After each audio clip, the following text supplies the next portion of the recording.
प्रकट करावे।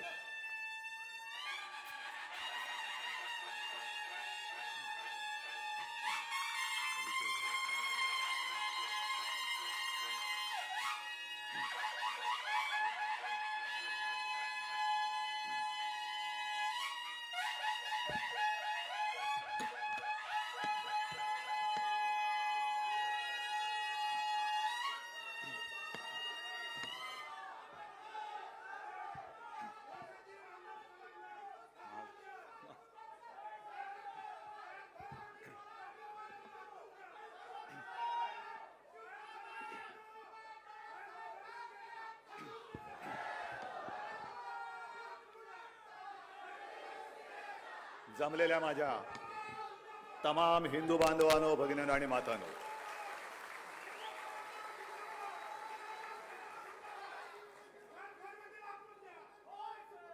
विजयादशमीच्या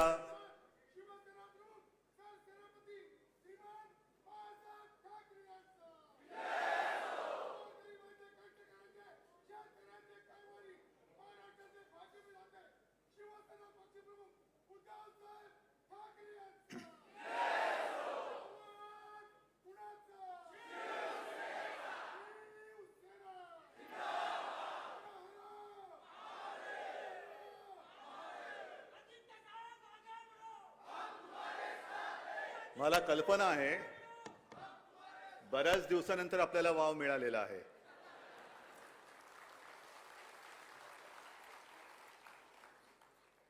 आवाज तसा कोणी आपण आपला दाबू शकत नाही आणि आवाज दाबणारा अजून नाही, कधीच जन्माला येऊ शकत नाही।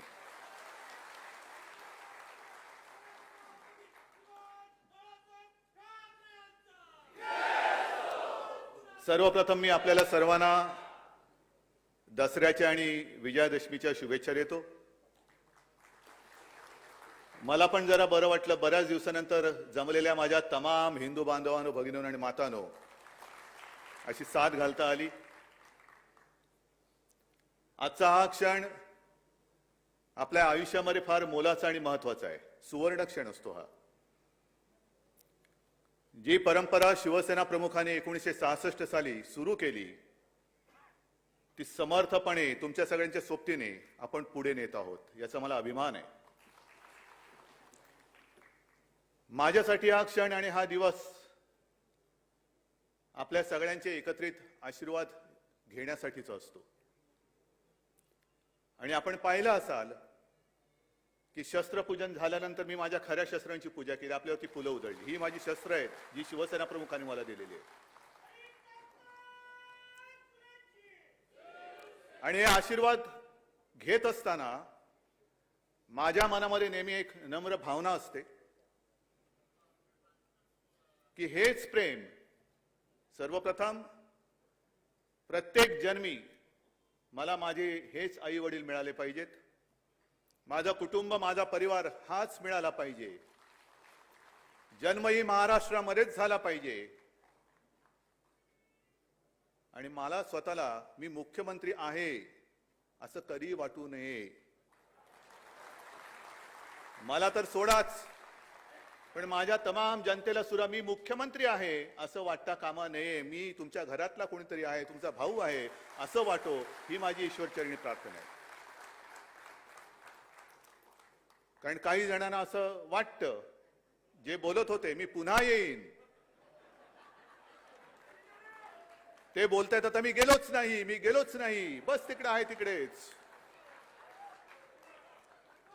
पण जे संस्कार असतात, जी संस्कृती असते ती हीच असते। जे माझ्या आजोबांनी शिकवलं, माझ्या वडिलांनी आणि आईने शिकवलं मला, ही पद काय आहेत, सत्ता तरी काय आहे? परत येतील जातील परत येतील, सत्ता येईल जाईल परत येईल, ती आली पुन्हा येईल। पण कधीही मी कोणीतरी आहे अहमपणा तुझ्या डोक्यात देऊ नको। ज्या क्षणी तुझ्या डोक्यामध्ये हवा जाईल त्या क्षणी तू संपलास। आणि नेहमी जनतेशी नम्र राहा, तो प्रयत्न मी माझा करत असतो। नम्रपणाने आशीर्वाद घेत असतो आणि हे आशीर्वाद हीच तर ताकद आहे, हे मागून कोणाला मिळत नाहीत। हे खरं वैभव आहे, हे खरं ऐश्वर्य आहे। हे जोर जबरदस्तीने मिळत नसतात, ते कमवावे लागतात। आणि ती कमवण्याची परंपरा ही मिळालेली आहे आपल्याला.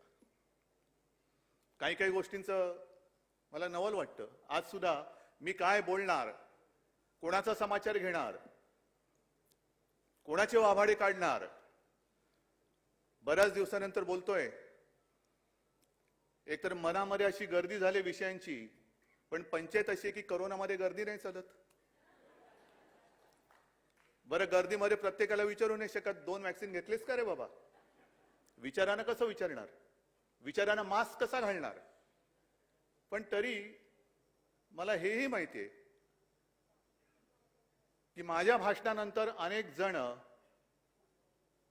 माझं भाषण संपतंय कधी आणि चिरकायला मिळतंय कधी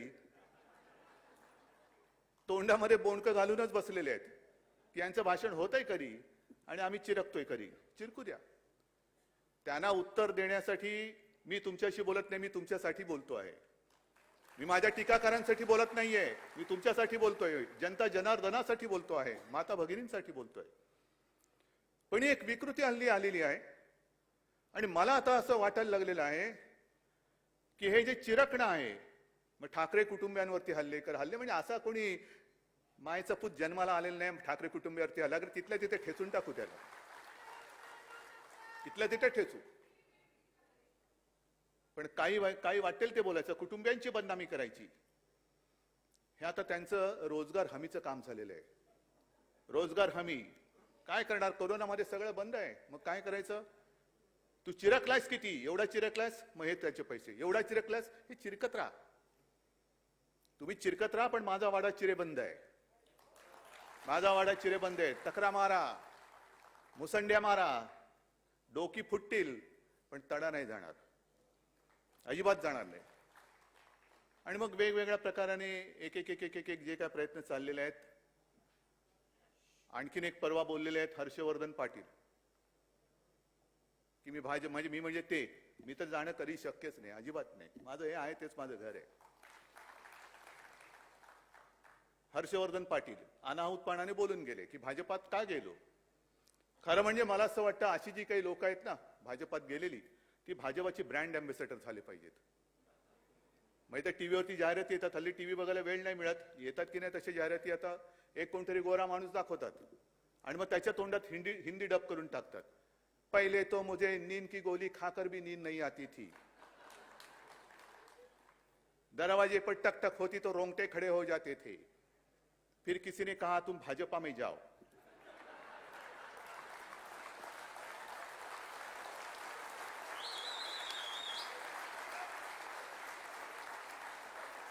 अब भाजपा पे जाने के बाद मैं कुंभकर्ण जैसी नींद सो सकता हूं, दरवाजे पर ठोका तो भी उठता नहीं हूं. ही काय लायकीची माणसं आणि ही आपल्या अंगावरती येत आहेत, आपल्याला आव्हान देत आहेत. हिम्मत असेल तर अंगावर या. अंगावर हा, आम्ही कोणाच्या अंगावर जात नाही, पण कोणी आलं तर आम्ही सोडत नाही. आम्ही कशाला येऊ तुमच्या अंगावरती? काय आहे तसं? लायकी तरी आहे का? पात्रता तरी आहे का? पण हीच शिकवण आम्हाला शिवरायांनी आणि शिवसेना प्रमुखांनी दिलेली, हे विसरू नका. आणि अंगावर आल्यानंतर शिंगावर घेण्याची भाषा करणार असाल तर स्वतःमध्ये हिम्मत आणि धमक असेल तर, आणि तर द्या. ईडी, सीबीआय, इन्कम टॅक्सच्या माध्यमातून देऊ नका. मी सुद्धा आज पक्ष प्रमुख म्हणून जर आव्हान द्यायचं झालं तर माझ्या या मर्द शिवसैनिकांच्या माध्यमातून देईन, त्यांच्या ताकदीवरती देईन. मुख्यमंत्री म्हणून देणार नाही. नाहीतर आव्हान द्यायचं आणि पोलिसांच्या मागे लपायचं, याला नामर्द म्हणतात. हे मर्दाचं लक्षण नाही, हिंदुत्वाचं तर नाहीच नाही, अजिबात नाही. पण काय जणांची वक्तव्याची मी 2 वक्तव्य तुम्हाला मी सांगितली. तसंच आणखीन एक विषय आहे. हिंदुत्व तर आहेच, विजयादशमी म्हटल्यानंतर हिंदुत्वाची विचारधारा तर आलीच. आज 2 मेळावे असतात, एक आपला आणि दुसरा RSSचा. आपले विचार एक आहेत, धारा वेगळ्या असू शकतील, पण विचार एक होते आहेत. म्हणून आणि म्हणूनच आम्ही केवळ आणि केवळ हिंदुत्व म्हणून भारतीय जनता पक्षाशी युती केली होती. ज्यांना अजूनही वाटते मी मुख्यमंत्री, मी म्हणजे ते आहेत, राहिला असतात. जर तुम्ही शिवसेनेला दिलेलं वचन मोडलं नसतं तर कदाचित आज नाही तर उद्या तुम्ही सुद्धा मुख्यमंत्री परत झाला असतात, पण तुमच्या नशिबात नव्हतं म्हणून तुम्ही वचन मोडलं. आणि मी हे पद स्वीकारलं, एका जबाबदारीने स्वीकारलं की केवळ आणि केवळ मी माझ्या पित्याला दिलेलं वचन म्हणून मी हे पद स्वीकारलं. शिवसेना प्रमुखांना दिलेलं वचन, तसं म्हटलं तर ते वचन अजून पूर्ण झालेलं नाही. मी त्यांना सांगितलं तुमचा शिवसैनिक मी मुख्यमंत्री करून दाखवीन आणि तो मी दाखवीनच.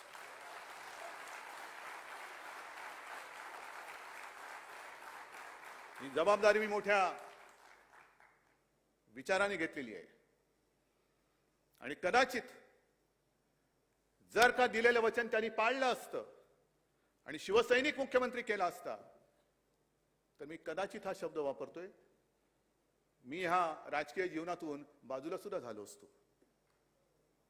कारण हे क्षेत्र माझं नाही जी माझ्यावर टीका होते. होय, हे माझं क्षेत्र नाही.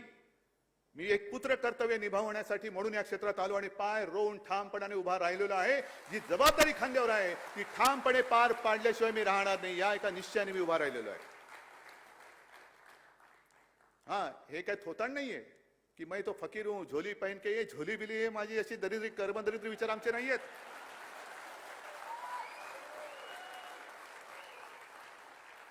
हे विचार आमचे नाहीत.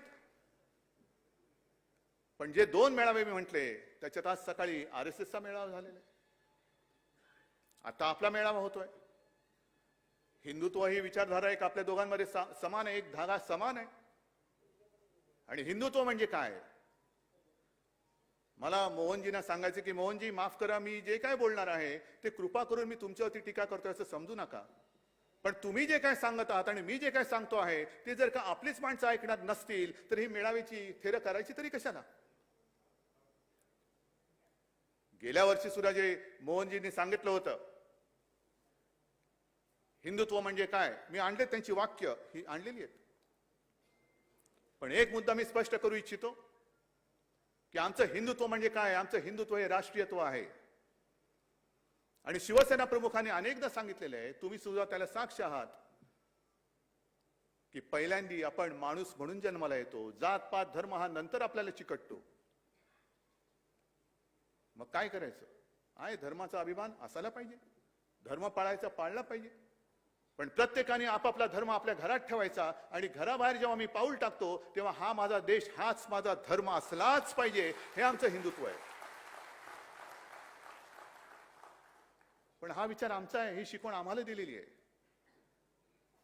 अशी शिकवण घेऊन आम्ही घराबाहेर पडतो आणि देश हा माझा धर्म म्हणून जेव्हा आम्ही वाटचाल करत असतो त्यावेळेला जर का आमच्या वाटेमध्ये स्वतःच्या धर्माची मस्ती घेऊन मध्ये कोणी अडथळा आणला तर मग मात्र आम्ही एक कडवट देशाभिमानी, राष्ट्राभिमानी हिंदू म्हणून त्याच्या समोर उभे राहिल्याशिवाय राहणार नाही. ही सुद्धा आमची पुढची शिकवण आहे. हल्ली काय झालेलं आहे, नुसतं ब्ला ब्ला ब्ला ब्ला बोलत जायचं, टीका करायची, विचारांचा पत्ता नाही, कशात काही नाही, एकाचं पायपोस दुसऱ्यात नाही. आणि आज सुद्धा जे मोहन भागवतांचे जे आहेत विचार,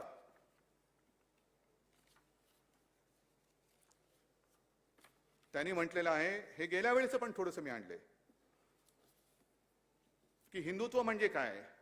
आणि खरंय, काय त्याच्यात काही चूक नाहीये की या आपल्या देशामध्ये सर्वांचे पूर्वज हे एक होते. आता एकदम पूर्वजापर्यंत खूप जात नाही तर माकडापर्यंत पोहोचू आपण. पण या देशापुरता जरी विचार करायचा झाला तर सर्वांचे पूर्वज एक होते आहेत. हे जर आपल्याला मान्य असेल तर मग विरोधी पक्षांचे पूर्वज काय परग्रहावरून आले होते का. आता जे काही शेतकरी आंदोलन करतायत त्यांचे पूर्वज काय परग्रहावरून आले होते काय. लखीमपूरला जे शेतकरी दिवसा ढवळ्या मारले त्यांचे पूर्वज काय परग्रहावरून आले होते. हा जो काही विचार आहे की आपण सगळे एक आहे, हिंदुत्व म्हणजे काय, आम्ही दुसऱ्याचा द्वेष मत्सर करत नाही, पण हे जे दिवसा ढवळ्या दिसतंय हे मोहनजी तुम्हाला तरी पटते का, तुम्हाला तरी मान्य आहे का. आणि मी जनतेला विचारतोय तुम्हाला तरी मान्य आहे का. जे मी शस्त्रपूजा म्हणून तुमची पूजा केली, सर्वसामान्य माणसाला मला हेच सांगायचं आहे की अरे तू सगळ्यात ताकदवान माणूस आहेस. तुझ्या हातामध्ये जे शस्त्र आहे, लोकशाहीने दिलेले शस्त्र, ते आहे मत. आणि हे मत एका क्षणात रावाचं रंक आणि रंकाचं राव करू शकतो एवढी ताकद तुझ्या हिंमत तुझ्या मनगटामध्ये आहे. तू कशाला कमजोर आहेस, कशाला तू दुबळा नाहीयेस. त्याच्यानंतर त्यांनी जे काय पुढे सांगितलेले आहे की एक तर आज हा, हिंदू राष्ट्र हा शब्द जेव्हा संघ वापरतो तेव्हा त्यामध्ये सत्ता पिपासूपणा नसतो, त्यामध्ये सत्ता मिळवण्याची लालसा नसते, तर सर्व समावेशक अर्थाने हा शब्द संघ वापरत असतो. सत्तेसाठी संघर्ष करताना विवेक वापरावा, वैचारिक लढा हवा, युद्ध नको. मग तुमच्या विचारधारेतून, तुमच्या वर्गातून जे आता लोक बाहेर पडलेले आहेत आणि सत्ता काबीज करून बसलेली आहेत, त्यांना ही शिकवणी परत लावा जरा एकदा. सध्या जो काय सगळा खेळ चालू आहे, वाटेल ते करायचं, पण मला सत्ता पाहिजे. व्यसनाधीनता जी हा जो एक प्रकार आहे, अंमली पदार्थ हा एक वेगळा भाग झाला, त्याचा तर नायनाट केलाच पाहिजे. पण सत्तेचं व्यसन हा सुद्धा एक अंमली प्रकारच आहे. अगदी बाजार उद्यान समित्यांपासून लोकसभेपर्यंत माझ्याच अंमलाखाली पाहिजे हा सुद्धा एक अंमली प्रकारच आहे. आणि ह्या अंमली प्रकाराचा बंदोबस्त कोण करणार, कोणी करायचा? आज ज्या पद्धतीने एक एक प्रकार चाललेले आहेत, काय वाटेल ते कर. आता झालं, पुढच्या महिन्यात तुमच्या आशीर्वादाने या आपल्या हक्काच्या सरकारला 2 वर्ष पूर्ण होतील. अनेक प्रयत्न केले, फोडण्याचे प्रयत्न केले, पाडण्याचे प्रयत्न केले. मी तर आज सुद्धा सांगतो, हिम्मत असेल तर पाडून दाखवा. आज पण सांगतो मी. पण तसं करून पडत नाही. मग आपल्याकडे तो खेळ आहे ना, छापा की काटा. छापा टाकायचा आणि काटा काढायचा.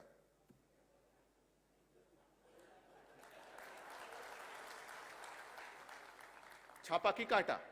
मग तिकडनं विचारतं, टाकला छापा, काढला काटा. हे जास्त थेर चालू नाही शकत.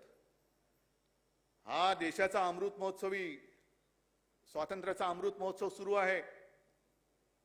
त्यावेळेला जसा संपूर्ण देश पेटला होता आणि त्या देशामध्ये महाराष्ट्र लाल बाल आणि पाल. महाराष्ट्र एक पुढे होता, पंजाब पुढे होता आणि बंगाल पुढे होता.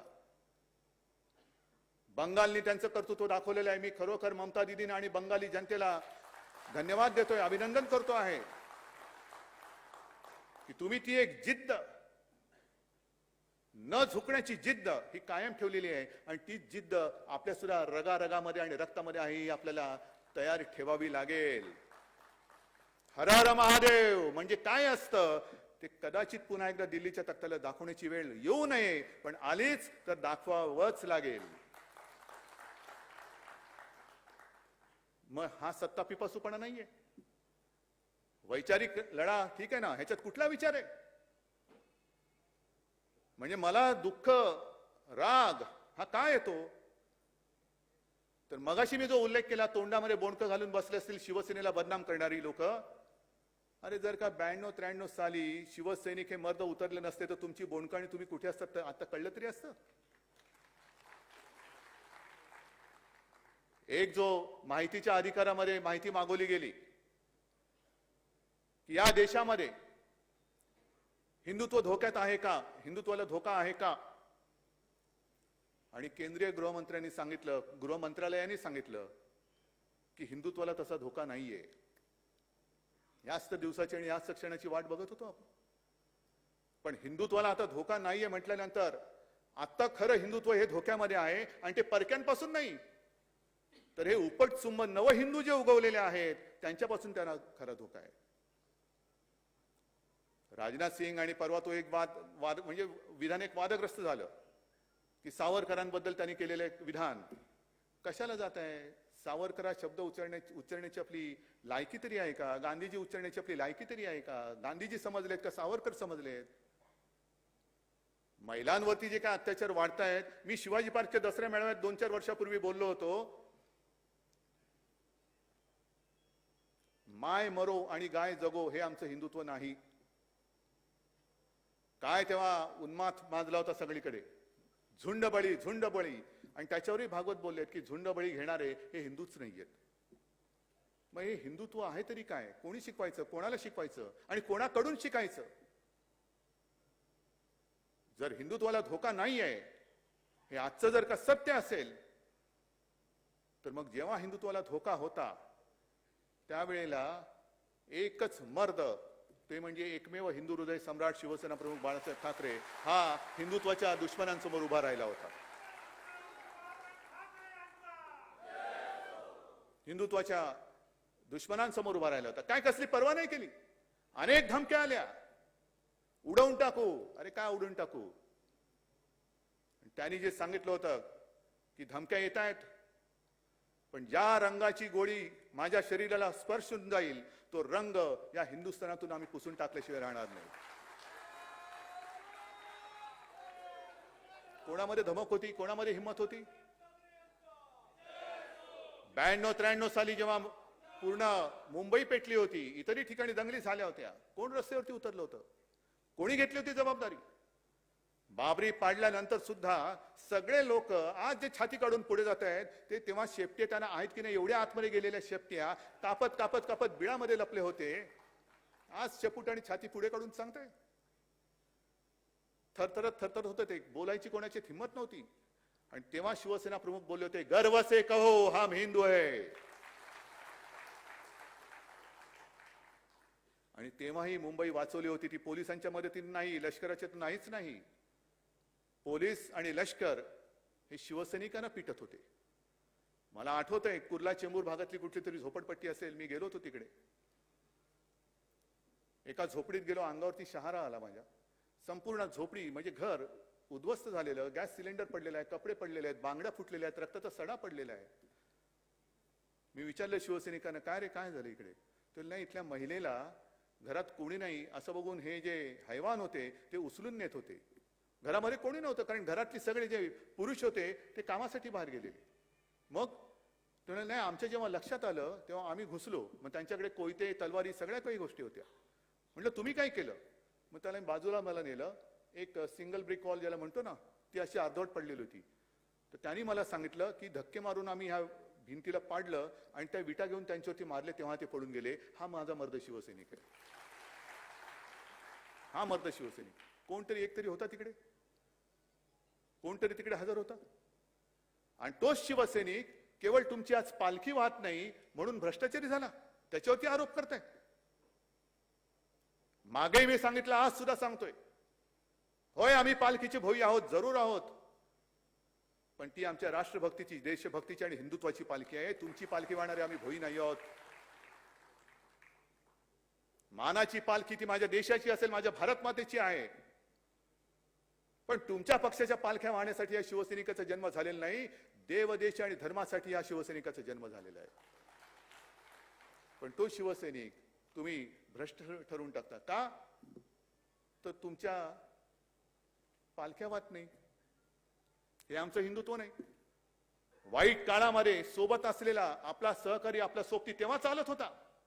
म्हणजे हर्षवर्धन पाटील आज तुमच्यात भाजपात आल्यानंतर एकदम पवित्र झाले. हे गटाराचं पाणी तुमच्यात टाकलं तर गंगा, आणि ते पाणी दुसरीकडे टाकलं तर गटार गंगा. हे जी काही थेर चाललेलं नाही, हे हिंदुत्व नाहीये. कोणाच्याही कुटुंबावरती, वैयक्तिक पत्नीवरती, मुलांवरती खोटे आरोप करणं हे हिंदुत्व नाही. ह्याला नामर्द किंबहुना अक्करमाशापणा म्हणतात. मर्द कसा, शिवरायाचं नाव घ्यायचं तर मर्दासारखा समोर गेला पाहिजे. कोणाच्या तरी आडून लपून हल्ले करायचे आणि मग तो मी नव्हेच, शंड आहेस तू.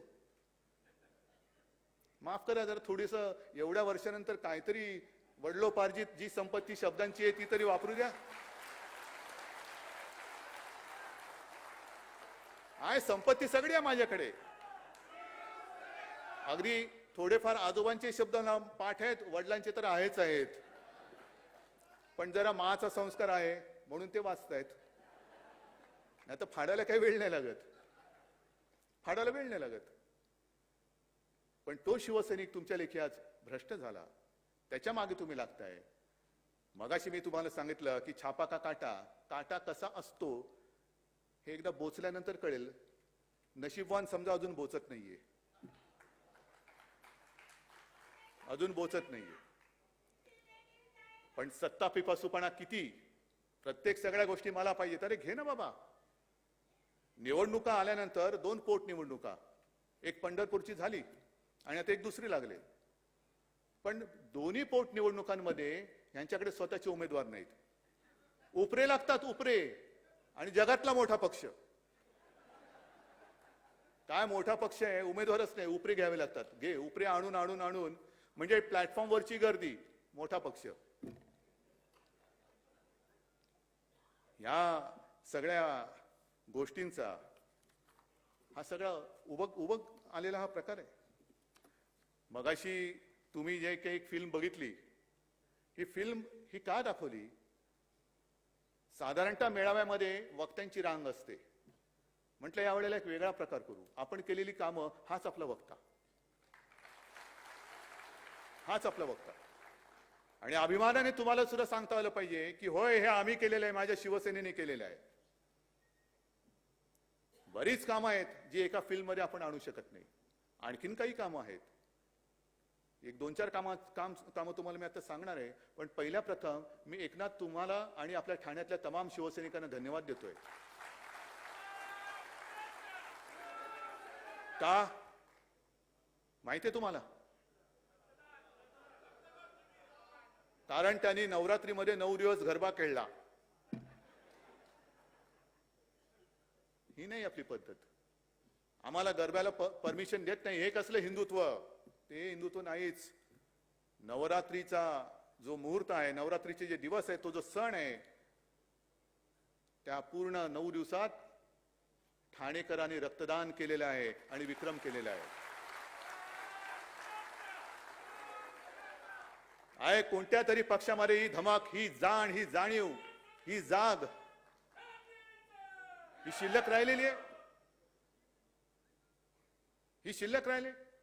समाजसेवा, हिंदुत्व हे रक्तात असावं लागतं. आणि रक्त नुसतं रक्त पिपासूपणा नव्हे, तर रक्तदान करणं हा सुद्धा धर्म आहे. आणि रक्तदान करताना आम्ही हे नाही विचारत हे रक्त कोणाला जाणार आहे? हिंदूला जाणार आहे का मुसलमानाला जाणार आहे? मराठी माणसाला जाणार आहे का अमराठी माणसाला? नाही. जे मोहनजी तुम्ही सांगताय ना, सर्वांचे पूर्वज एक होते. रक्तदान आम्ही करतो आहोत. ज्याला ज्याला गरज असेल आणि ज्याचे जीव आम्ही वाचवू शकतो त्याला आमचं रक्त देतो आहोत आम्ही. हे असं एवढं विक्रमी शिबिर एका तरी पक्षाने घेऊन दाखवावं. आणि घेतल्यानंतर किमान त्यांच्या इकडे बॅनर लावायला तरी लोक आली पाहिजेत. रक्त द्यायला तर दूरच, रक्त द्यायला तर दूरच, पण बॅनर लावायला तरी आले पाहिजेत. मधल्या काळामध्ये एक राज्यपाल महोदयांनी मला पत्र लिहिलं. आहे प्रकार गंभीर आहे. महिलांवरचे अत्याचार वाढतायत. आणि मध्ये एक जी घटना घडली होती त्याचा उच्चारही करू नये एवढी ती निर्घुण आणि जेवढी निंदा करावी ती कमीच आहे. पण त्यांनी लगेच सांगितलं की विधानसभेचं 2 दिवसाचं अधिवेशन घ्या. मी त्यांना नम्रपणाने सांगितलं की हा शिवरायाचा महाराष्ट्र आहे आणि या महाराष्ट्रामध्ये माता भगिनींचा मान सन्मान कसा करायचा ही शिकवण आम्हाला आहे. परंतु तरी देखील या गोष्टी घडतायत. घडल्यानंतर कोणी जरी असला तरी त्याला दया माया क्षमा आम्ही दाखवणार नाही, अजिबात नाही. आणि त्याप्रमाणे ती घटना जेव्हा घडली त्याच्यानंतर एक जेमतेम 15-20 मिनिटात, अर्ध्या तासामध्ये त्या नराधमाला आपण अटकेत टाकलं. आणि आता फक्त एक केसची औपचारिकता बाकी आहे, नाहीतर त्याला फासावरती लटकवल्याशिवाय आपण काही सोडत नाही.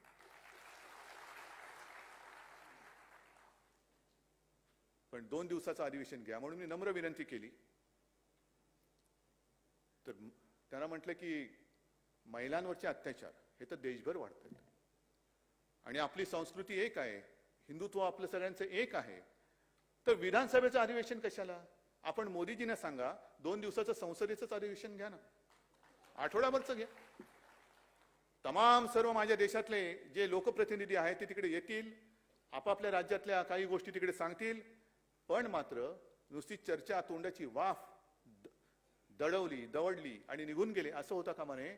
पक्क काहीतरी एक ठोस आपण उपाययोजना काय करू शकतो हे ठरवलं गेलं पाहिजे.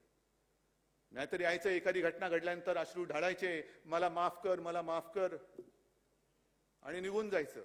तसं नाही. काय करायचं सांगा. कायदा करायचा करतो आहोत, कडक शासन करायचं करतो आहोत. पण एकूणच ह्या घटना थांबतील कशा? घटना घडल्यानंतर काही करायचं, त्याच्याऐवजी घटना होणार नाहीत ह्याच्यासाठी देशात एक काहीतरी आपण करूया ना, काहीतरी करू चांगलं.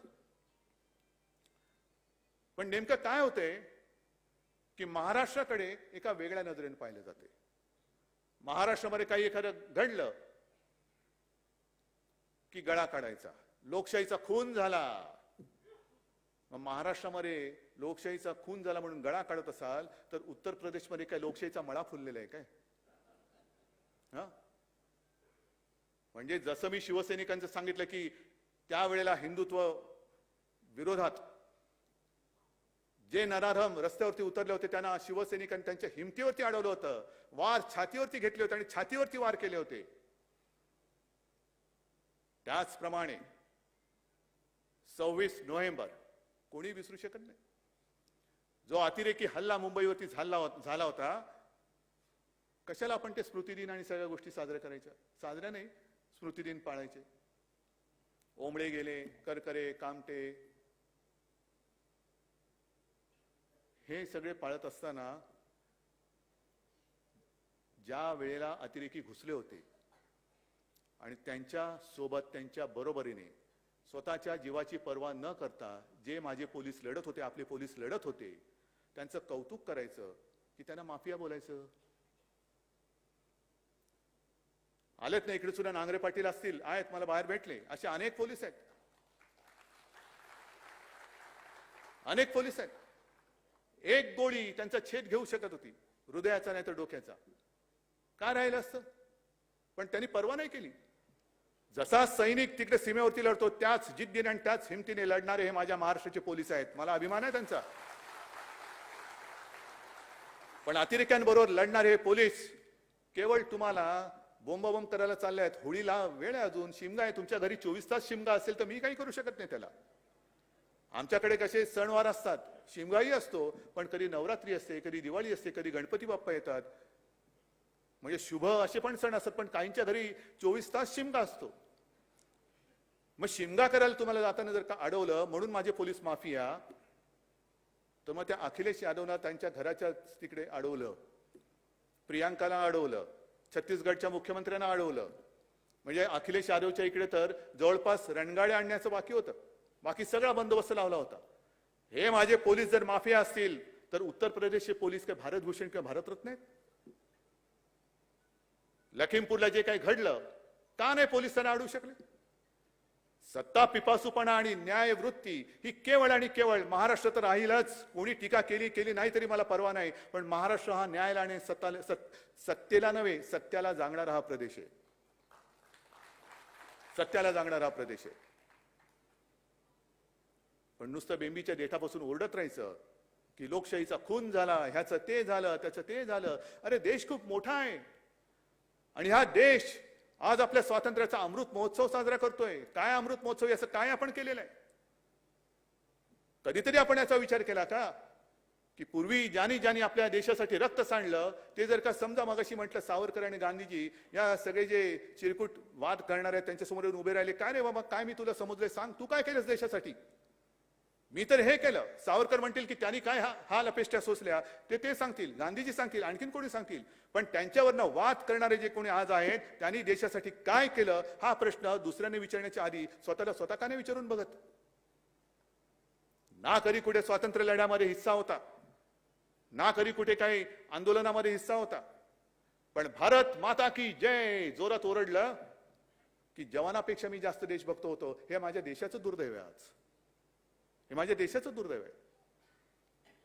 अनेक जणांची ती आता एक शैली झालेली आहे की भाषणाला उभं राहिल्यानंतर भारत माता की जोरात ओरडायचं, मग वंदे मातरम. काय केलं काय तुम्ही देशासाठी? काय करणार काय आहात? 75 वर्ष झाली स्वातंत्र्याला. कधीतरी आपण थांबून कधीतरी पाठी वळून बघणार आहोत की नाही की मी माझ्या देशात नेमकं केलं काय आणि माझा देश नेमका चाललाय कुठे? मला तर स्पष्ट वाटतं की अमृत महोत्सवामध्ये नुसतं रोषणाई केली. काल सुद्धा छत्रपती शिवाजी महाराजांच्या पुतळ्याचं आपण रोषणाईचं एक उद्घाटन केलं. तिकडे जे काय शिवाजी पार्क, शिवतीर्थ, त्याच्यात रोषणाई केली. आता आपण इकडे बसलो असताना शिवसेना प्रमुखांच्या पुतळ्याच्या तिकडे रोषणाई सुरू करतो आहोत. बस झालं आमचं काम. पुढच्या 15 ऑगस्टला खिशावरती तिरंगा लावायचा आणि फिरायचं हातात झेंडा घेऊन, भारत माता की. नाही, या वर्षामध्ये काही गोष्टींवरची चर्चा व्हायला पाहिजे, उघड चर्चा व्हायला पाहिजे. अमृत महोत्सव आहे ना, मग अमृत मंथन करा. काय नेमका आपला देश आहे कुठे, काय आपण देशामध्ये स्वातंत्र्य गमावलेलं आहे, काय गमावलेलं आहे, ह्याचा कुठेतरी एक उहापोह करण्याची आता वेळ आलेली आहे. आणि पहिला विषय जसा मी म्हटलं तसा महिलांच्या अत्याचाराचा विषय झाला पाहिजे. आणि त्याच बरोबरीने आपल्या देशाची जी एक पद्धत आहे, संघराज्य, संघ राज्यावरती सुद्धा चर्चा खुलेपणाने झाली पाहिजे. काय केंद्राचे अधिकार किती आहेत, राज्याचे अधिकार किती आहेत. आणि जेव्हा ही घटना बनत होती तेव्हाही हा वादविवाद झाला होता. अनेक विचारवंतांनी शंका व्यक्त केल्या होत्या की काय ही घटना तुम्ही करतायत. बाबासाहेबांना प्रश्न विचारला होता. ही सगळी कलम आल्यानंतर केंद्राच्या दडपणाखाली, केंद्राच्या खाली ही राज्य राहतील काय, केंद्र ह्यांना जगू देईल काय.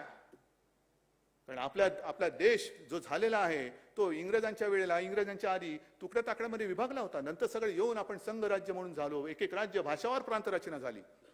मग राज्याला अधिकार काय, केंद्र वरती राहील आणि राज्य खालती राहतील. आणि तेव्हा ठामपणाने बाबासाहेबांनी सांगितलं होतं की अजिबात होणार नाही. केंद्रा एवढीच सर्व राज्य देखील सार्वभौम आहेत आणि सार्वभौम राहतील. केंद्राला सुद्धा आणि राज्याला सुद्धा केंद्राबरोबरीचेच हक्क दिलेले आहेत. फक्त 3 गोष्टी ज्या आहेत त्या आणि त्याच वेळेला केंद्र राज्याच्या कारभारात हस्तक्षेप करू शकतो. तो म्हणजे 1 आणीबाणीजन्य परिस्थिती, 2 परकीय आक्रमण आणि 3 विदेशाबरोबर संबंध कसे असावेत हे ठरवण्याचं धोरण हे केंद्र सरकार घेऊ शकतं. अन्यथा जर केंद्राने राज्यांच्या कारभारात ढवळाढवळ केली तर ते घटनाबाह्य ठरेल. म्हणजे थोडक्यात घटनेची दुर्घटना होईल. कोण नाही हे चालू दिसतंय ना तुम्हाला. मग ह्याच्यावरती कोण बोलणार आहात की नाही देशामध्ये. आणि पुन्हा एकदा सांगतो मी, हे मी बोलल्यानंतर याच्यावरती जे गल्ली बोळातले कायदे तज्ञ आहेत ना आपले टीकाकार, त्यांच्याकडनं मला उत्तराची अपेक्षा नाही. त्यांची उत्तर मी कचऱ्याच्या टोपलीत टाकून देईन. मला याच्यावरती देशातील विचारवंतांचे विचार पाहिजेत, विचारवंतांची मतं पाहिजेत, कायदे तज्ञांची मतं पाहिजेत, त्यांचे सल्ले पाहिजेत. आणि होऊन जाऊ दे, एक उघड चर्चा होऊ दे. आणि मग त्या सगळ्या घटनेचा अभ्यास केल्यानंतर जर का आपल्याला कळलं की नाही केंद्र डोक्यावरती आहे, बसवा डोक्यावरती. पण जर का घटनेने आम्हाला राज्यांना सार्वभौम, केंद्र एवढंच दिलं असेल सार्वभौमत्व, तर मग मात्र केंद्राची लुडबुड ही रोजच्या कारभारामध्ये होता कामा नये, ती चालू दिली जाता कामा नये. हे देशातील सर्व राज्यांनी आता ठरवण्याची वेळ आलेली आहे. जो मी उल्लेख केला ना की सत्ता पिपासूपणा, हे सुद्धा एक व्यसन आहे. पण त्या व्यसनापायी म्हणजे अंमली पदार्थामध्ये जर का नशा कोणाला करण्याची सवय लागली तर त्याच्यात त्याचं स्वतःचं आयुष्य आणि कुटुंब उद्ध्वस्त होतं. पण सत्तेची चटक, सत्तेचं व्यसन एकदा लागलं की कारण नसताना तुम्ही दुसऱ्याचे आयुष्य उद्ध्वस्त करताय, दुसऱ्याची कुटुंब आणि त्याचं घरदार उद्ध्वस्त करताय. हे व्यसन सगळ्यात वाईट आहे. आणि हे पहिलं या देशातून उपटून टाकलं पाहिजे. हे उपटून टाकलं पाहिजे. पूर्वी तुम्हाला सगळ्यांना कल्पना आहे की मार्मिक ची सुरुवात झाली, त्यातनं शिवसेना कशी झाली. आणि त्याच्यात एक सदर सुरू केलं होतं शिवसेना प्रमुखांनी, वाचा आणि थंड बसा. माहिती आहे ना कोण आता मार्मिक, त्या काळातले मार्मिक वाचणारे कोण आहेत का इकडे शिल्लक? आहात ना. आता ही बाकीची एवढी नवी पिढी आहे, वरती पण आहेत ना. नाही, तुम्ही सगळे या सगळ्या आजच्या शिवसेनेची पाळमुळं आहात. कारण तेव्हा थेट शिवसेना प्रमुखांच्या विचारातनं तुम्ही उभे राहिलेले आहात. वाचा आणि थंड बसा. काय सदर होतं, कसलं होतं सदर? आपल्याच राज्यात भूमिपुत्रांवरती जे काही हक्क हिरावले जात होते त्याच्यावरती ते होतं. आता 1-2च गोष्टी मी तुम्हाला सांगतोय आणि पुन्हा तुम्हीच सांगायचं वाचायचं आणि थंड बसायचं का. जो संघ राज्याचा उल्लेख केला, देश आणि राज्य कसे संबंध पाहिजेत. मी मुख्यमंत्री आहे, हिंदुत्ववादी तर आहे, हिंदू तर आहेच. आणि मी विधानसभेत बोललेलो आहे. मला काय त्याच्याबद्दल लाज वाटण्याचं कारण नाही, लाज तर वाटूच शकत नाही, भीती तर अजिबात वाटत नाही. पण मुख्यमंत्री म्हणून सगळ्यांशी समानतेने वागण्याचा एक ते जे काही कर्तव्य असतं ते आम्ही करतो आहोत. आणि हीच शिकवण आमच्या हिंदुत्वामध्ये. दुसऱ्या कोणाचा द्वेष करायचा नाही. त्यावेळेचं एक उदाहरण सोडलं तर त्याच्यानंतर कधीतरी शिवसैनिकांनी कोणावर तरी उगाच हल्ले केलेत का, दंगली केल्यात का? नाही ना. अंगावर आला तर शिंगावर घेऊ, हे त्याला म्हणतात. पण एक सत्ताधारी म्हणून सगळा देश माझा आहे त्याच्यामुळे हे राज्य माझं, इकडे माझं राज्य आहे, माझ्या पक्षाचं राज्य आहे, म्हणून इकडे मी झुकता माप देणार, हे त्यांचं राज्य आहे त्यांना मी हाकलून देणार, असं नाही चालणार. एक दोन गोष्टी ज्या मी तुम्हाला दाखवतो आहे, हे बघा. एक हे माहितीच्या अधिकारात मिळाले, माहितीच्या अधिकारात मिळालेलं आहे. काय बातमी? केंद्रीय मंत्री सर्वानंद सोनोवाल यांचा फतवा, देशातील 11 बंदरांचा 75% CSR फंड गुजरातकडे वळवला. का महाराष्ट्र या देशाचा घटक नाहीये? दुसरे राज्य या देशाचा घटक नाहीये? 75% निधी. आणि त्याच्यात सुद्धा त्यांनी असं म्हटलेलं आहे की बऱ्याचशा संस्था, भाजप तसेच राष्ट्रीय स्वयंसेवक संघाशी संबंधित असलेल्या संस्थांना JNPTच्या CSR फंडातून कोट्यावधी रुपयांची खिरापत वाटल्याची गंभीर बाब माहिती अधिकारात समोर आलेली आहे. वाचा आणि थंड बसा. वाचा आणि थंड बसा. त्याच्यानंतर आणखीन एक आहे. काय झाले? कागद एवढे झालेले आहेत की ते काढायचे कुठले आणि काय करायचे तोच एक प्रश्न आहे. ठीक आहे, येईल, सापडेल. हा तिकडे एक वळवला. त्याच्यानंतर मी गेल्या दसऱ्या मेळाव्यात सुद्धा बोललो होतो की जणू काही संपूर्ण जगात माझ्या महाराष्ट्रामध्येच गांजा, चरस ह्याचा व्यापार तुफान चाललेला आहे. असंच सगळीकडे चाललेलं आहे. म्हणजे जी गेल्या वर्षी जे बोललो होतो तेच मी पुन्हा बोलतोय की जी आपली संस्कृती आहे, तुळशी वृंदावन, हल्ली आता तुळशी वृंदावन जाऊन तिकडे चरस गांजाची वृंदावन झालेत की काय, असे चित्र महाराष्ट्राचं हे देशात करायचं, जगात करायचंय. का करता नतद्रष्टपणा? का करता नतद्रष्टपणा? बरं, असं काही नाहीये की केवळ महाराष्ट्रामध्येच तुम्हाला हे सगळं सापडते. हे दोन बातम्या आणखीन एक म्हणजे मुंद्रा अदानी बंदराचा तपास करा, हे कोर्टाने सांगितलेलं. तिकडे करोडो रुपयाचा अंमली पदार्थांचा साठा सापडलेला, करोडो रुपये. कुठे येतो हे मुंद्रा आणि अदानी बंदर? बरोबर आहे. त्याच्यानंतर असं काही नाहीये की आपले पोलीस काहीच करत नाही आणि तिकडने जी काही इकडे पाठवतात तेच करतात. तुम्ही इकडे चिमूटभर गांजा तुम्ही म्हणजे ते हुंगत असताना माझ्या पोलिसांनी 150 कोटी रुपयाची ड्रग्ज मुंबईत जप्त केलेली आहेत. 150 कोटी.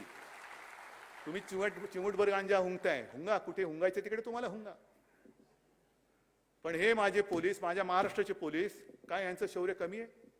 काय सगळेच माफिया झालेत? असं काही नाहीये ना की केवळ महाराष्ट्रामध्ये सगळं काही. पण कोणाला तरी एक सेलिब्रिटी घ्यायचा आणि त्याला पकडला म्हणून ढोलकी वाजवायची, फोटो काढून घ्यायचे. पण हे माझे पोलीस, माझ्या महाराष्ट्राचे पोलीस धाडी टाकतायत, करोड रुपयाचा ड्रग्ज पकडून देत आहेत. पण त्यांच्याबद्दल कोणीच काही बोलायचं नाही. बातम्या फक्त एकच चालू, जामीन झाला का, जामीन झाला का, जामीन झाला का, नाही जामीन झाला. आणि दुसरी जी बातमी तुम्हाला सांगत होतो त्याच्यामध्ये सुद्धा हेच आहे. हे कॅगचे ताशेरे आहेत. हे कॅगचे ताशेरे काय आहेत की मोदी सरकार आल्यानंतर गुजरातचा निधी 350% वाढला, थेट संस्थांकडे हस्तांतरित केला गेला. हे कॅगचे ताशेरे आहेत. हे सगळं चाललेले आपल्या डोळ्यात देखत. वाचा आणि थंड बसा. महाराष्ट्रामध्ये अतिवृष्टी झाली आहे ना, दिले ना त्यांना 10,000 कोटीचं एक मदत, आपलं कर्तव्य म्हणून, कर्तव्य निधी म्हणून त्यांना दिलेला आहे 10,000 कोटींचा. जून जुलैमध्ये सुद्धा 11,000 कोटींचा दिलेला आहे. आणि मग बोंबलत बसायचं की वसुली करायच्या वेळेला सरकारचा ससा होतो आणि मदतीच्या वेळेला त्यांचं कासव होतं. बरोबर आहे. ससा आणि कासवाची गोष्ट सगळ्यांना माहिती आहे. ससा जोरात जातो आणि थकून पडतो, पण कासव शांतपणाने पुढे जाऊन ती रेस जिंकतं. तशी माझी मदत होणार आहे. पण हे सगळं एका बाजूला चाललेलं असताना तिकडे मात्र कोणी धुंकून बघण्याची हिंमतच नाहीये. आपल्याला सुद्धा कोविडसाठी जो निधी गोळा करायचा होता, यांचा सगळा निधी गेला तिकडे. आणि आपण जी काही कोविडची लढाई लढतो आहोत ती तुमच्या सगळ्यांच्या हक्काच्या घामाच्या पैशावरती आणि तुमच्या मेहनतीवरती लढतो आहोत. हे सगळं तुम्हाला मी का सांगतोय? बऱ्याच दिवसानंतर बोलायची संधी मिळालेली आहे. पण हे मी जे तुम्हाला सांगतोय, मी पुन्हा एकदा सांगतो, केवळ कोणावरती टीका करायची म्हणून मी बोलत नाही. पण निदान आता तरी सुधरा. देशाच्या स्वातंत्र्याला 75 वर्ष झाली. आपला देश हा जगातला सगळ्यात तरुण देश म्हणून गणला जातो. का? तर आपल्या देशात युवा शक्ती मोठी आहे. युवा शक्ती मोठी आहे. पण युवा शक्ती मी दोन्ही अर्थाने बघतो. युवा शक्ती ही शक्ती तर आहेच, पण त्यांच्या रिकाम्या हाताला काम दिलं नाही तर तो मोठा बॉम्ब सुद्धा ठरू शकतो आणि तो तुमच्या बुडाखाली लागल्याशिवाय राहणार नाही. तुम्ही त्यांना गुन्हेगार ठरवत आहात. अंमली पदार्थ मिळाले म्हणून तुम्ही गुन्हेगार ठरू शकता. त्यांना गुन्हा केला तर क्षमा करू नका, पण गुन्ह्याकडे का वळतोय? मी केवळ एका मुलासाठी नाही बोलत, मी युवा शक्तीसाठी म्हणून बोलतोय. गुन्हेगारीकडे का वळतोय? शिकतोय, शिक्षणाची सोय आपण वाढवतो आहोत, दर्जा वाढवत आहोत. मुलं शिकतायत, मोठी होत आहेत, मुली शिकतायत, मोठ्या होत आहेत. मुलगी शिकली, प्रगती झाली, नोकरी कुठे? नोकरीच नसेल, जर रिकाम्या हाताला काम नसेल आणि ते हात जर का वेडेवाकडे कुठेतरी त्यांनी वापरले तर गुन्हेगार कोण? गुन्हेगार सत्ताधारी म्हणून आपण असू, तुम्ही सुद्धा असाल आणि आम्ही सुद्धा असू. ही युवा शक्ती फार मोठी शक्ती आहे. आपण म्हणतोय की देश घडवण्याची ताकद ही या युवा शक्तीमध्ये आहे, जरूर आहे. पण युवा शक्ती जर आपण तिला व्यवस्थित घडवली नाही तर देशाची घडी ती बिघडवून टाकल्याशिवाय राहणार नाही. काय वैफल्याशिवाय दुसरं आपण देऊ काय शकतो?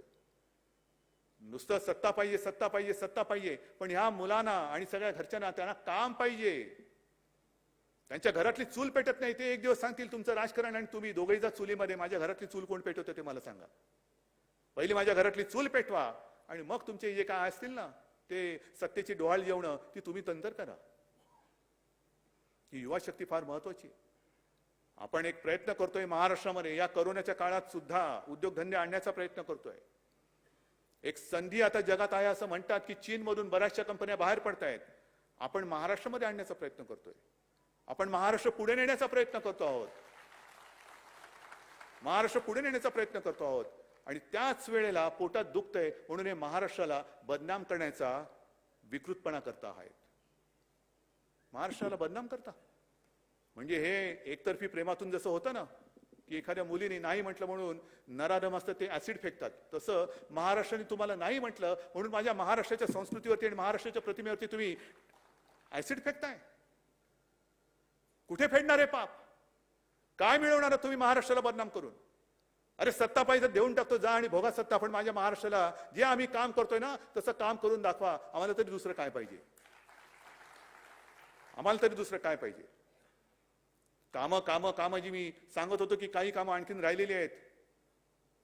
एक 2-3 दिवसापूर्वीच माझ्यासमोर छान प्रेझेंटेशन झालं. सुभाष देसाई बसलेत.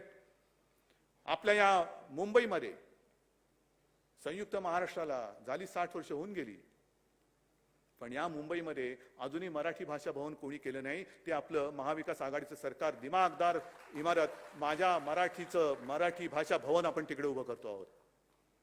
दिवाकर रावतेंनी सुद्धा खूप पाठपुरावा केला होता, पण कोण ऐकते? मराठी भाषा भवन ना काय त्यातनं मिळणार काय? संस्कार ना, जाऊ दे हो, संस्काराचं काय? संभाजीनगरला संतपीठ उभं करतो आहोत. रेवस्ते रेड्डी जो समुद्र मार्ग जो आहे तो आता आपण चौपदरी करतो आणि सिमेंटचं करतो आहोत. अनेक कामं सांगता येतील, पण विशेषतः मुंबईमध्ये जसं मराठी भाषा भवन करतो आहोत तसंच मराठी नाटकाचा इतिहास आणि त्याची वाटचाल सांगणारं मराठीचं रंगभूमी दालन सुद्धा करतो आहोत तिकडे चौपाटीवरती. वरळीला जागतिक दर्जाचं मत्स्यालय करतो आहोत. धारावीमध्ये तिथल्या लोकांचं तर पुनर्वसन करणारच, पण धारावीमध्ये जागतिक दर्जाचं आर्थिक केंद्र सुद्धा आपण करणार आहोत. घर तर पाहिजेच. घर दिल्यानंतर मगाशी जी म्हटलं घरातली चूल कशी पेटवायची? नुसती घर घर घर घर घर केलं तर घरघर लागेल, पण घरातली चूल नाही पेटणार. आणि म्हणून जागतिक दर्जाचं आर्थिक केंद्र सुद्धा धारावीमध्ये करतो आहोत. आणि आणखीन एक महत्वाची गोष्ट जी करतो आहोत ती म्हणजे मुंबईमध्ये एक लष्कराचं संग्रहालय करतो आहोत. हे संग्रहालय म्हणजे काय? नुसतं रणगाड्या आणून उभे केले, कोणाचे फोटो आणून लावले तसं नाही. तिथे माझी कल्पना अशी आहे की जो जवान आपल्यासाठी सरहद्दीवरती उभा राहतो, काही लोक म्हणजे बरीच लढाई कधी होऊच नाही, आपल्या पिढीने तर लढाई बघितलेलीच नाही. 71चं एक युद्ध, त्याच्यानंतर तशी लढाई होऊ नये, पण लढाई न बघितल्यामुळे आता असं वाटतंय की आपल्याला स्वातंत्र्याची किंमत कळेल अशी झालेली आहे. काय असते लढाई? काय असते लढाई? लढाई म्हणजे काय असते तरी काय? कशी येतात विमानं, कशी टाकतात बॉम्ब, कसा होतो विध्वंस, हे आपण कधी बघितलेलं आणि प्रार्थना आहे ते बघूही नाही. पण याचा अर्थ असा नाही की ते सैनिक तिकडे काय करतात हे कळू नये. हे आपले सैनिक तिकडे प्रतिकूल परिस्थितीत, कडाक्याची थंडी असेल, अत्यंत उष्णता असेल, म्हणजे राजस्थानचं वाळवंट असेल किंवा सियाचेन असेल, -डिग्री टेम्परेचर असेल नाही तर प्लस असेल, त्याच्यामध्ये नुसतं म्हणजे थंड आहे म्हणून स्वेटर घालून उभा राहिलाय आणि उष्णता वाढले म्हणून कोपरी घालून उभा राहिला असं नाही. तर मी तिकडे अशी दालना करणार आहे की थंड म्हणजे किती थंड, अगदी -20-30 वगैरे नको, नाही तर तिथेच माणसं पडतील आपली. पण एक थंड वातावरण करून जो सैनिक त्याचा पूर्ण युनिफॉर्म घालतो, म्हणजे काय घालतो, बुलेट प्रूफ जॅकेट असतं म्हणजे काय असतं, शिरस्त्राण म्हणजे काय असतं, तो काय काय अंगावरती घेतो, किती वजन असतं, ते जाऊन तिकडे उभे राहून दाखवायचं 5 मिनिटं. आणि समोर ते सगळं व्हर्च्युअल आता आपण करू सगळं, की कसं कुठून सैनिक हल्ला करू शकतो, दुश्मन हल्ला करू कसा शकतो, काय होऊ शकतं, रणगाडा बसल्यानंतर कसा चालतो, हे सगळं तिकडे सुरू करायचं मला. म्हणजे इथे बसून जे लोक उगाच काहीतरी भारत माता की करतात ना, त्यांना मला ते उत्तर द्यायचंय. नाही, लढ्यात तर सहभागी नव्हता, निदान म्युझियम मध्ये तरी व्हा, नाहीतर म्युझियम मध्ये लोकच तुम्हाला पाठवतील. थट्टा थट्टा थट्टा म्हणजे महिलांचा अपमान हा जो एक विषय आहे. किती लोक कोणत्या पक्षात मागे मी विधान परिषदेत पण बोललो होतो, तेच आज परत बोलतोय. अतिरेक्यांशी लढणारे माझे पोलीस हे माफिया ठरवता तुम्ही. देशासाठी म्हणजे आपल्यासाठी लढणारा सैनिक, त्यांच्या माता भगिनींची चेष्टा करणारी औलाद ही तुमच्या पक्षामध्ये आहे, त्यांना पहिले फेकून द्या बाहेर आणि मग आमच्यावरती बोला. पण हे देशभक्तीचं जे काही बीज आहे, येतील ना मुलं, येतील त्यांना सुद्धा कळेल सैन्यात काय असतं, कळू द्या. नागरिकांना कळेल, वयोवृद्ध असतील त्यांना कळेल. या अशा सगळ्या गोष्टी आपण या मुंबईमध्ये करतोय. आणि म्हणून मला असं वाटतं नम्रपणाने की बऱ्याच गोष्टी बोलायचे तेवढं मी बोललेलो आहे. आणखीन काही उगाच बोलत बसलो तर त्याला काय अर्थ राहणार नाही, लक्षात काहीच राहणार नाही. आणि मग आता ही वेळ आलेली आहे. मी बंगालचं जे अभिनंदन केलं, ती तयारी महाराष्ट्रामध्ये असायला पाहिजे आहे. कोणी किती वार करायला आला तर त्याची तलवार किंवा कोणतेही हत्यार असेल ते मोडून तोडून टाकून त्याचं पार्सल परत पाठवण्याची हिंमत आणि धमक तुमच्यामध्ये आहे. फक्त एकच काम करायचं, ज्याचा उल्लेख मी केला की आता हिंदुत्वाला धोका नाही, माझं मत हिंदुत्व आता खरं धोक्यात आहे. कारण हिंदुत्वाची शिडी करून जे वर चढलेले आहेत ते आता इंग्रजांची नीती साधू शकतात, तोडा फोडा आणि राज्य करा. मराठी अमराठी वेगळे करतील, मराठीमध्ये जातपात आणून, समाज आणून त्या भिंती उभ्या करतील आणि वरती सत्तेची गाजरं खात बसतील. खायला देणार तुम्ही? मग शिवसेना प्रमुखांनी जो एक संदेश दिला होता, मराठेतर 96 कोळी 92 कोळी, स्पृश्य अस्पृश्य घाटी कोकणी हा भेदाभेद गाडून मराठी माणसाची भक्कम एकजूट बांधा. आणि या एकजुटी बरोबर आणखीन एक एकजूट बांधायची, ती म्हणजे मराठी अमराठी हा भेदभाव गाडून हिंदूंची सुद्धा भक्कम एकजूट बांधा. मराठा ते तुका मिळवावा, महाराष्ट्र धर्म वाढवावा, तसा हिंदू ते तुका मिळवावा, हिंदुस्तान धर्म वाढवावा. जय हिंद, जय महाराष्ट्र.